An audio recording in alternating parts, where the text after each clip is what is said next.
بسم الله الرحمن الرحيم ألف لام را تلك آيات الكتاب المبين إنا أنزلناه قرآنا عربيا لعلكم تعقلون نحن نقص عليك أحسن القصص بما أوحينا إليك هذا القرآن وإن كنت من قبله لمن الغافلين. إذ قال يوسف لأبيه يا أبت إني رأيت 11 كوكبا والشمس والقمر رأيتهم لي ساجدين.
ای بخشنده ترین بخشنده ها، هدیه ای را که به من بخشیدی اکنون کجاست؟ بزرگان هدیه ای را که اعطا کردند باز نمی ستانند. یوسفم را به من برگردان، یوسفم را به من برگردان.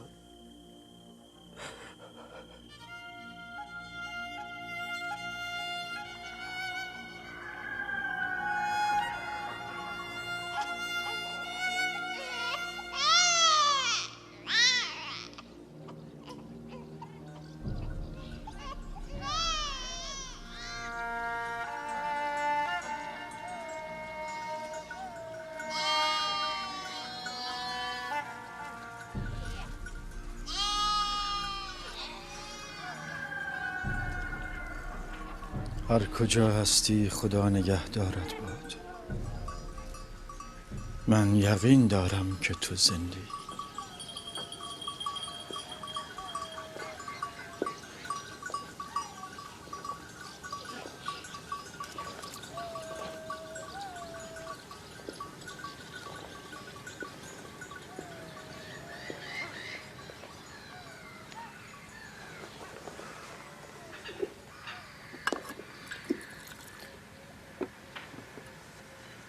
یک بار دیگر از فرزندانمان بپرسید که با یوسف چه کردند.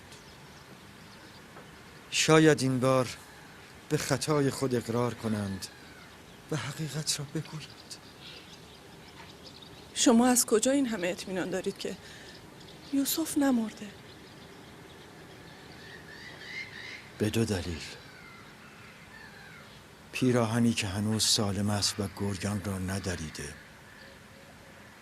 دوم قلب سلیمی که به من دروغ نمیگوید. بسیار خوب. اگر چه امیدی ندارم، اما سوال خواهم کرد.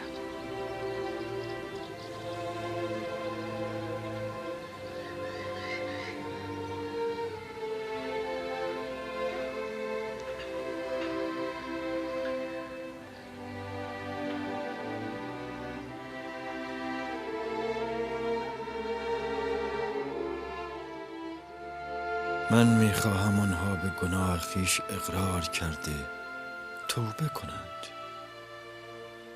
شاید خداوند از گناه آنها بگذرد. به چشم خود که ندیدیم، اما اطمینان داریم که گرگ یوسف را خورد. چند بار بگوییم؟ اگر 1000 بار هم بگویید باز هم دروغ گفتید. دلم میخواست هنوز کودک بودید تا زیر ضربات تازیانه کبودتان میکرد. اگر گرگ یوسف را دریده بود چرا پیراهنش را سالم آوردید؟ ما هم نمیدانیم. برای ما هم معمایی شده که از آن سر در نمیآوریم. همه اتان را نفرین میکنم. شما دروغ میگویید. گرگ یوسف را ندریده.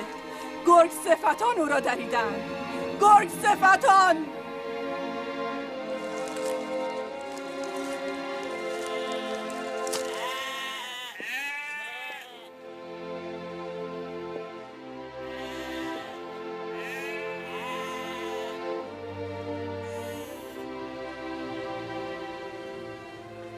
میدانم. باز هم گفتند که یوسف را گرگ دریده. امیدوارم قبل از آن که دیر شود به خود آید.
مالک،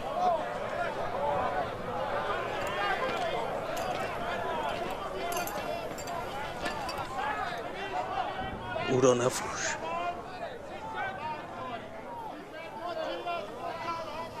من هم قلبا راضی به فروش او نیستم، اما مگر ندیدی خودش مایل به فروش است؟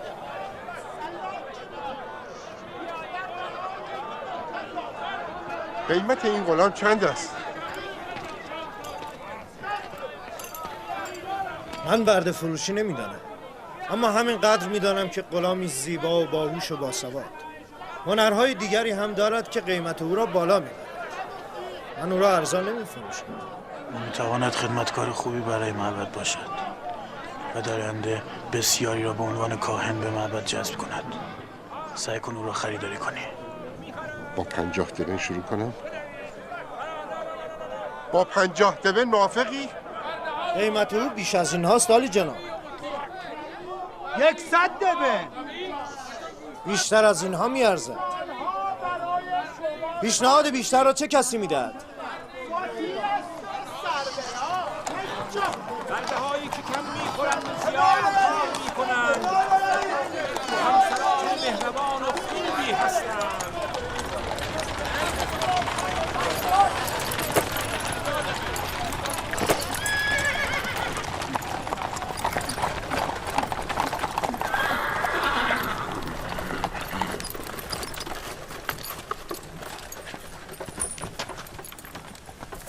باید به حسن انتخاب جناب پوتیفار تبریک گفت.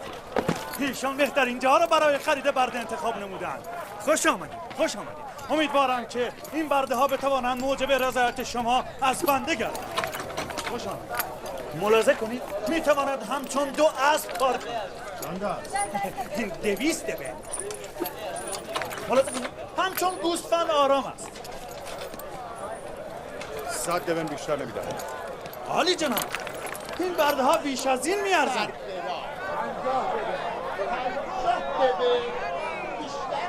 من در امید به کتابی مسافر بودم و در افسانه چنچه همه نقاشی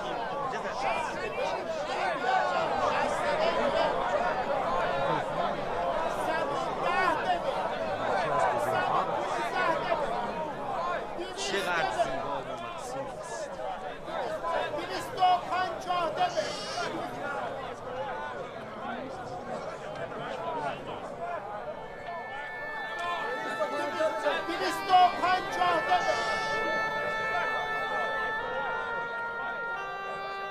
غمگین مباش یوسف.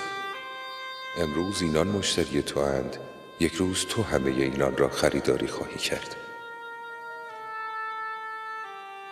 اینان از من چه میخواهند؟ چرا اینجا جمع شدند؟ زیبایی در وجود همه هست اما عیان نیست. در تو گوهر وجود انسان به نمایش در آمده. اینان اصل و حقیقت یوسف وجود خود را به تماشا ایستادند. اینا چرا خریدار زیبایی من هستند اما به حقیقت زیبایی درون خود توجهی ندارند؟ دیدن زیبایی درون خودشان چشم بصیرت می‌خواهد، اما حقیقتی که در وجود تو تجسم یافته با چشم سر نیز قابل مشاهده است. بصیرت را هر کسی ندارد یوسف، اما بصر را همه دارد. با این وصف من نیز چون خود آنانم. اگر حقیقت زیبایی درون خود را می شناختند این همه مشتاق خریدن من نبودند. اینان نه مشتاق یوسف که ناخواسته مشتاق دیدار با خلیفه خدا هستند. اشتیاق ملائک را برای زیارت آدم شنیده یوسف؟ 250 دبن. 250 دبن. 300 دبن. 300 دبن. 300 دبن. 320 دبن. 350 380 دبن. 400 دبن. بیش از اینها میارزه. پیشنهاد بیشتر را چه کسی میدهد؟ 50 دبن. او بسیار قوی است. میتواند به تنهایی یک گاوهان را بکشد. عالی جناب، این رو هم ببر. انتخاب خیلی خوبی داشته. 3 برده می شود به 600 دبن. 50 دبن. 50 دبن. بیشتر بیاد.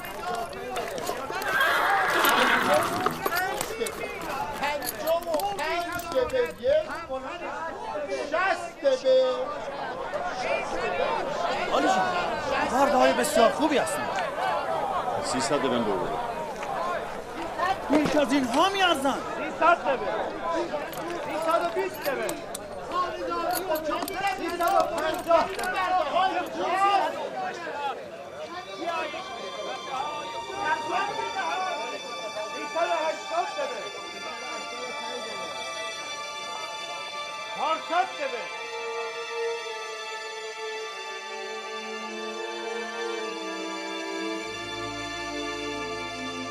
حرکت.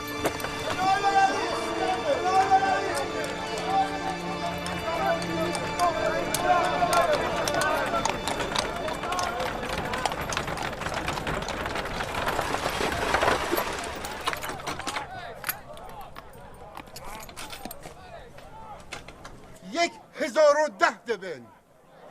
1020 دبن. 1100 دبن.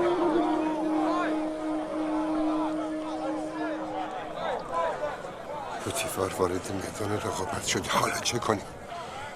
نگذارو برنده شود. پوتیفار باید امروز شکست بخورد. 1200 دبن. 1300 دبن. 1300 دبه. کسی بیشتر خریدار نیست؟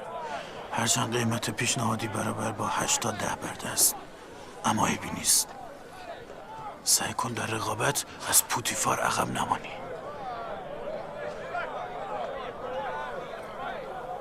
1500 دبن.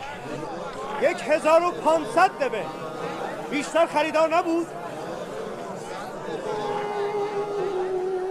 شرم آور است. گویی کالا خرید و فروش می کنند. اگر این کودک را می شناختند دشتی زر سرخ را نیز برای بهای اونا چیز می یافتند.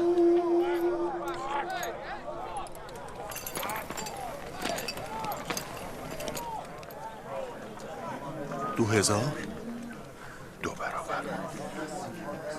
3000 دبن.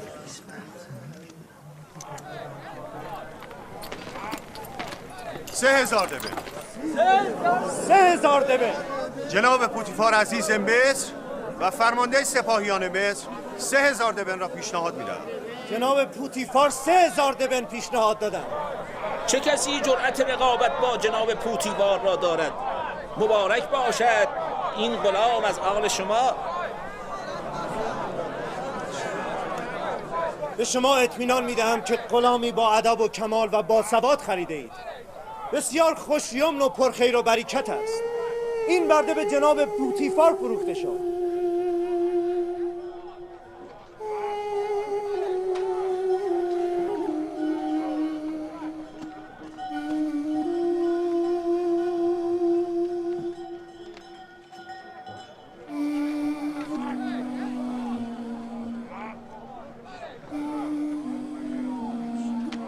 حرکت کن.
زلیخا را بخوانید.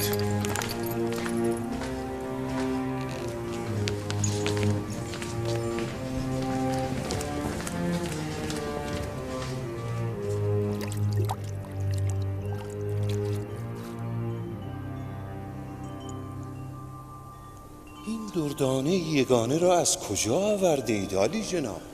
خریدم، آن هم به قیمت گزاف. هرچه پرداخته باشید باز هم کم است. آن ابلهی که چنین گوهری را فروخته باید به غرب فرستاده شود، به دنیای مردگان. همه برده می فروشند که زر و گوهر به دست آورند. این برده فروش نادان چنین گوهری را فروخته که چه به دست آورد؟ شما بزرگوارید، من برده بیش نیستم.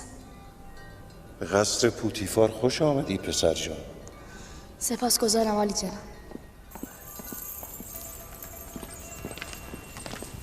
نیامده دلتنگمان شدیم؟ می توانم علت احضار خود را جویا شوم؟ این هدیه را میپسندی؟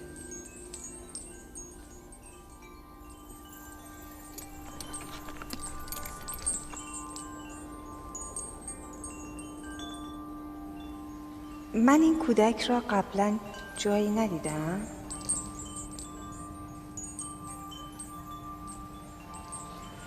در عالم خواب یا شاید هم نمیدانم. به هر حال در نظرم آشناست.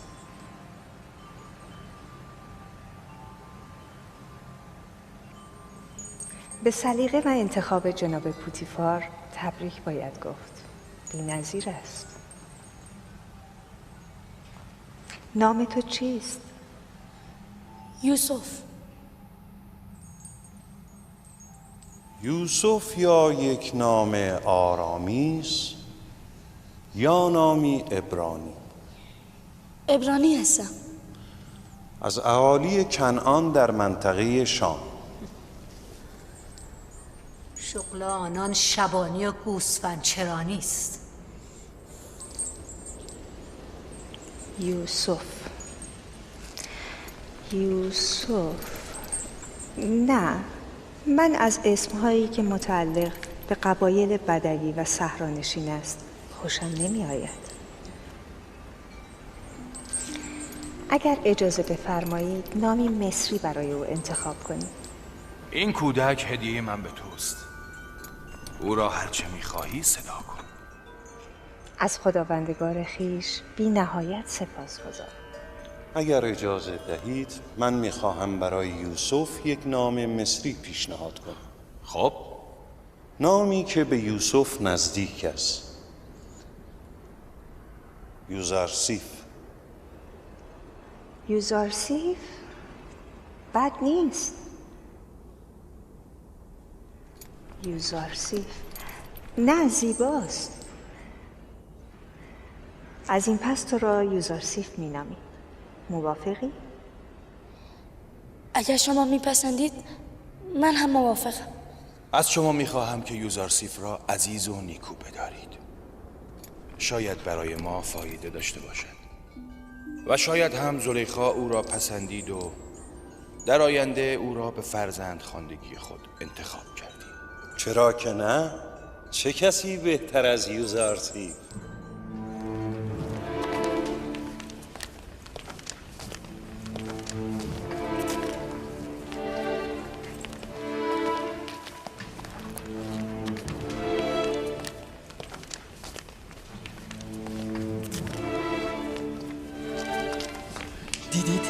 دیدی چقدر زیبا بود؟ زیباتر از او رو در تمام عمرم ندیده بودم. یعنی او برده است؟ چهرهش که به برده ها نمیماند. اینجا اتاق توست. میپسندی؟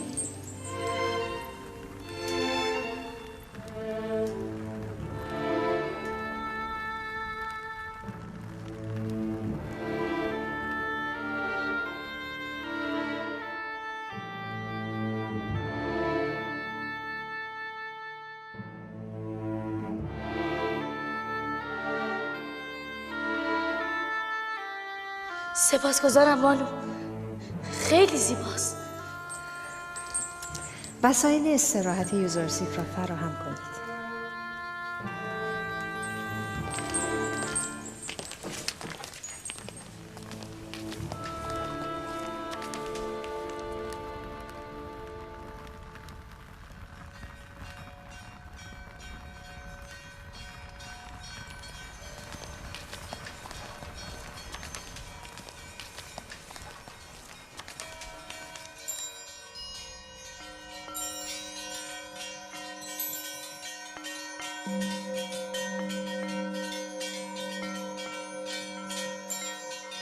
پروردگارا، تو را سپاس میگویم که مرا از بردگی نجات داده و آسایش و راحتی را به من عنایت کرده ای. یا یوسف، اینگونه خداوند به تو مکنت و جایگاه والا عنایت فرمود. تو را از قعر چاه به اوج عزت و جاه رسانید و تو را علم تعبیر احادیث آموخت که اینک از معبران آگاه تر به علم و زبان ایشان و از داشتن هر گونه استادی بی نیاز می باشی.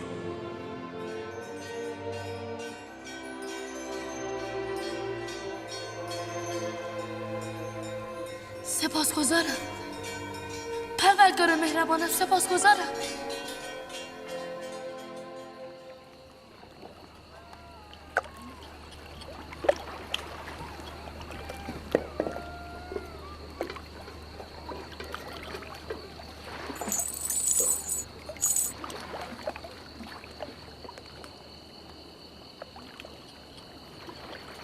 تو زیان کردی مالک.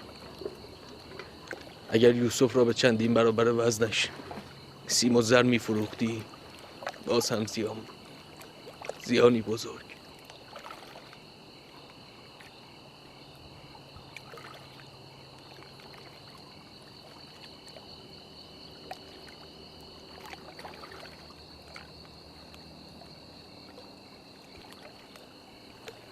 هیچ معلوم هست چه میگویی؟ گم شدنمان در طوفان را به یاد دارید؟ با آن توقف حیوانات در کنار چاه شور فکر میکنی برای چه بود؟ برای رسیدن به سود بیشتر تو بود یا نجات یوسف؟ من شیرین شدن آبانچاه را هم از برکت وجود یوسف میدانم. ماجرای سیلی زدن به یوسف و خوش شدن دستم را به یاد دارید؟ آیا با دعای یوسف و لمس کردن او شفا نیافتم؟ جناب مالک، اگر به یاد داشته باشید یوسف مرا هم از مرگ نجات داد. من با دعای یوسف شفا یافتم. با دعای یوسف. به یمن وجود یوسف آن همه سود کردید و این همه زر به دست آوردید. یوسف انسان عادی نبود. اینها همه معجزه است و فقط از انبیاء الهی برمی‌آید. چرا من متوجه نشدم؟ اصلا یوسف که بود؟ چرا از اصل نسبش نگفت؟ نفرین بر تو فلی که عیشمان را منغص کردی. تا کنون گمان میکردم که سود کردم، اما اینک خود را خسران دیده میبینم. وای فلی، من نه یک برده که ظاهرا آزادی از اولیا و شاید انبیاء الهی را فروختم. آن همه ادب در گفتار و بزرگی در رفتارش را چرا ندیدی؟ آن قلب بیکینه و روح چون آینش را چگونه ندیدی؟ من از امروز خدایان پیشین را به دوزخ ریخته خدای او را برگزیدم. من این خسران را جبران خواهم کرد. باید کاری کرد. کجا؟ اکنون که نمی شود کاری کرد. صبر کنید تا صبح.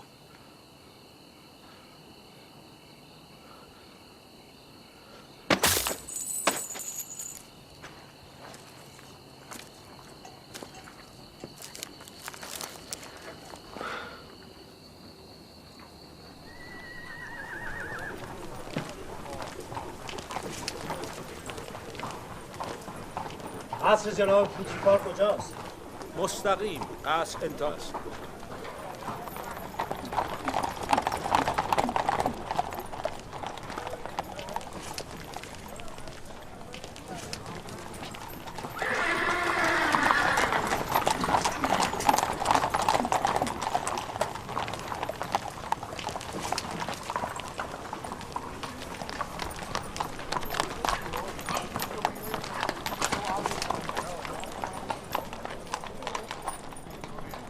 آی اینجا چه میخواهید؟ عالی جناب بوتیفار کار دارد. باید از فرمانده رودمان اجازه بگیرید. بیایید بالا.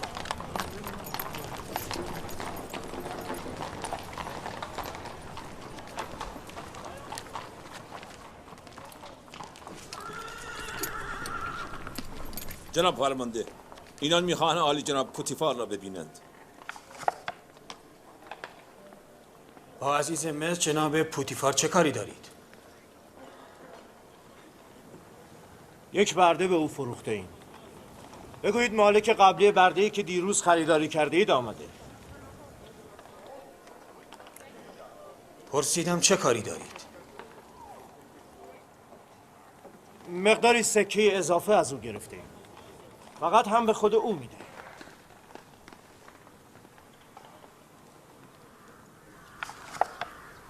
باشید منتظر.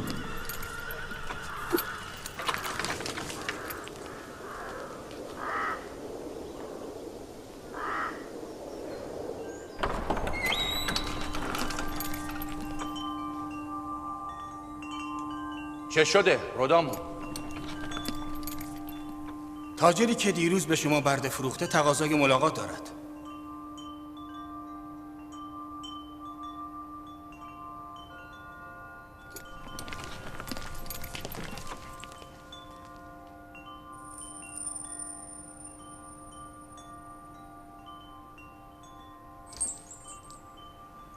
ظاهرا خوشحال نیستی ابرانی.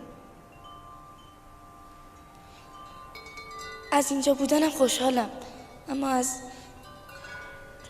برده بودنم نه.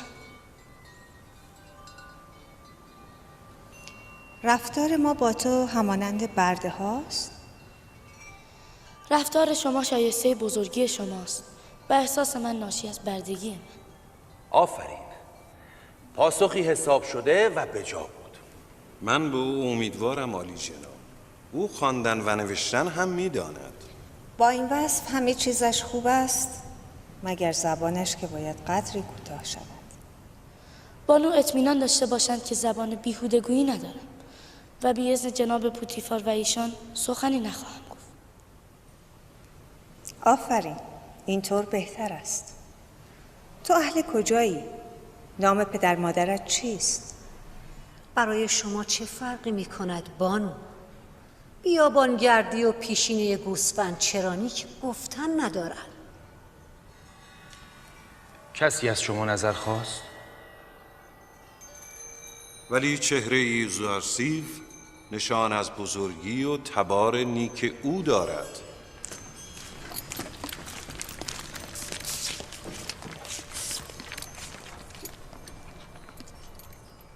چه شده تاجر؟ نکند پشیمان شده ای؟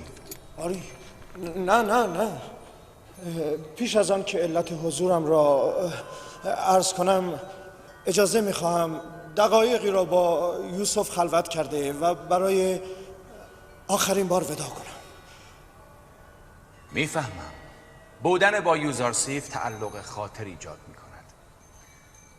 آنها را به تالار مجاور راهنمایی کن.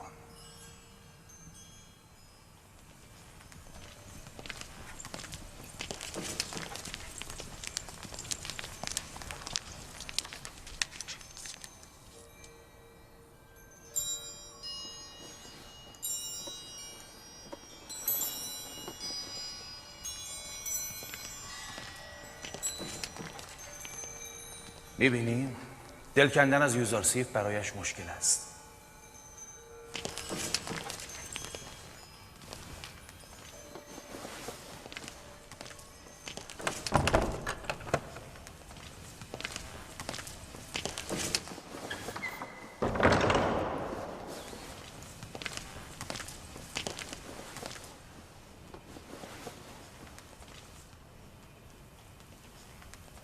من آمدم تا نام و نشان تو را بپرسم و تا نگویی باز نخواهم گشت. گفتم که من فرزند نه، این را قبلا شنیدم. تو را به خدای یگانه سوگند، نام و نشانت را بگو و مرا راحت کن. باید در محضر خداوند عهد کنی از آنچه میگویم با کسی سخن نگویی. عهد میبندم و به خدای ابراهیم سوگند میخورم. من یوسف ابن یعقوب ابن اسحاق ابن ابراهیم هستم. ای وای، وای بر من.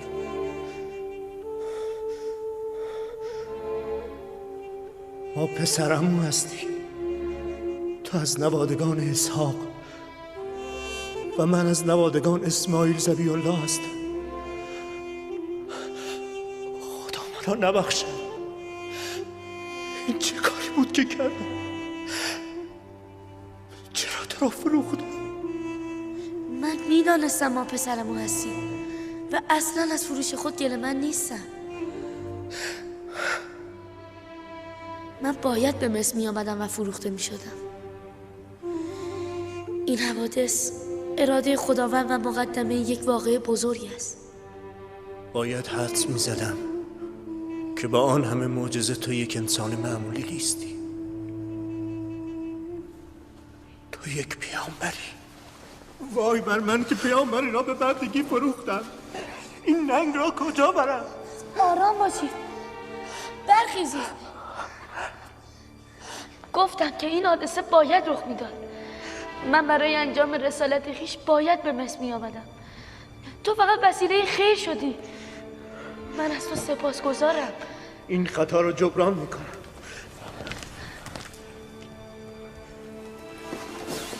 بیا، این سند بردگی توست که صاحبانت امضا کردن. آن را پنهان کن. شما هم اینجا بمانید. نمیخواهم شاهد بحث و گفتگوی ما باشید.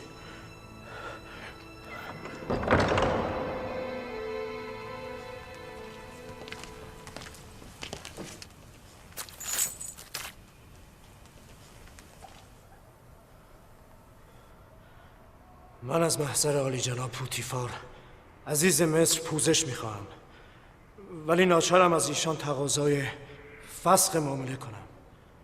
بنده یوسف را نمیفروشم.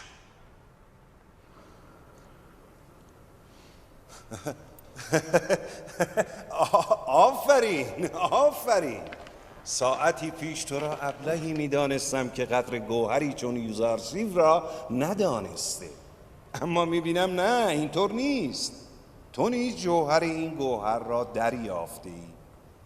اما فکر نمی کنی کمی دیر شده؟ باید قبل از فروش کمی بیشتر فکر میکردی. حالا دیگر دیر شده. عالی جناب، همه ثروت اندوختم را در قبال یوسف حاضرم بدم. تقاضا دارم او را به من بازگردانید. مگر نشنیدید؟ جناب پوتیفار فرمودند یوزارسیف را به هیچ قیمت به شما باز نمیگردانیم. بنده نیز عرض کردم که از این معامله پشیمانم. ما یوسف را نمی فروشیم و بدون او از اینجا نمی رویم. اگر یک بار دیگر گستاخی کنید هر دو را به زندان خواهم فرستاد. از اینجا بروید. من بدون یوسف از اینجا نمی روم. عالی جناب، بگذارید یوسف را ببریم. رادامون، آنها را به زندان ببر. الهی تو شاهد باش که من یوسف را خریدم اما یوسف فروشی نکردم. او را به من برگردانید. او را نمی فروشم. او را به زندان ببرید. او را به من برگردانید. یوسف را به من برگردانید. زندان. یوسف را حاضر خودت باش.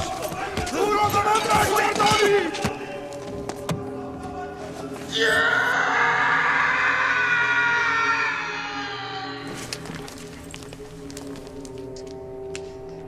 عالی جناب، ببخشیدشان. آنها به خاطر من خود را به خطر انداختند.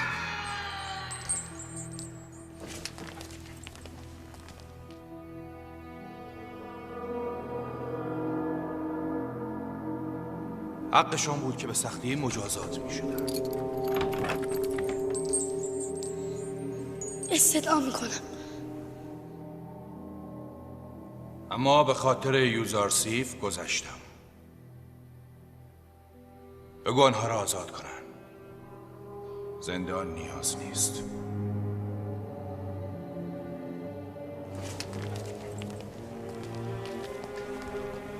یوزارسیف، تو چه داری که این برده فروش حاضر است همه زندگیش رو فدای تو کند؟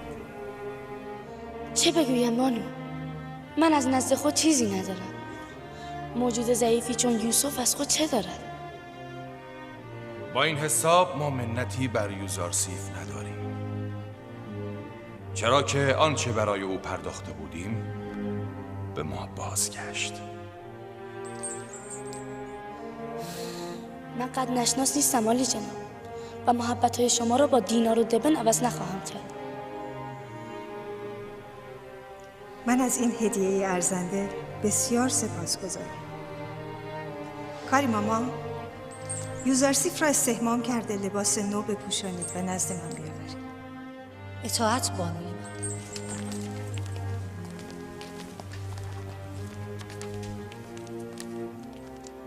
هیچ متوجه شده ای که او به عکس دیگران اصلاً تعظیم نمی کند؟ مانعی نیست، کم کم می آموزد. فکر می کنم عدم تعظیم او عمدی است. من یوسف را میخواهم. او را به من برگردانید. یوسف! ما یوسف را نمیفروشیم. برده ای را که فروخته میخواهیم. یوسف را به من برگردانید. او را به من برگردانید. یوسف را به من برگردانید. ما یوسف را میخواهیم. او را نخواهیم. یوسف را به من برگردانید. به من برگردانید. یوسف را میخواهیم. ما یوسف را نمیفروشیم. یوسف را میخواهیم. یوسف را به من برگردانید. یوسف برده ای را که فروخته میخواهیم. یوسف را به من برگردانید. تخت یارتان بود. اگر به خاطر یوزارسیف نبود چند وقتی را زندانی می شدید. این اطراف پیدایتان نشود. بروید. من از یوسف دست بر نخواهم داشت. خواهیم دید. جان خود را بردار و برو. بیش از این خود را به مهلکه نینداز.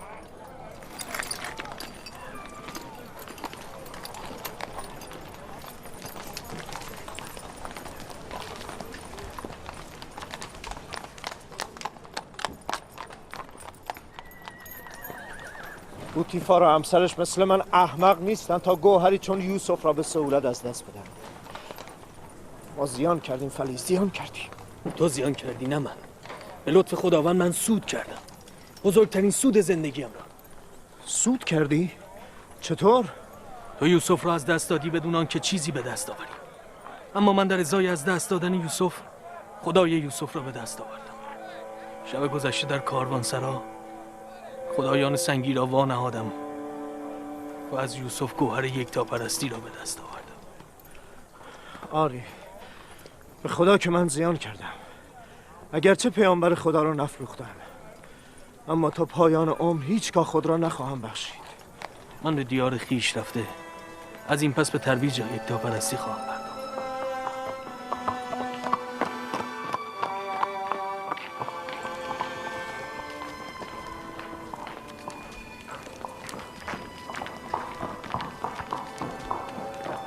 و یوسف در اینجا است، من نمیتوانم این شهر را ترک کنم.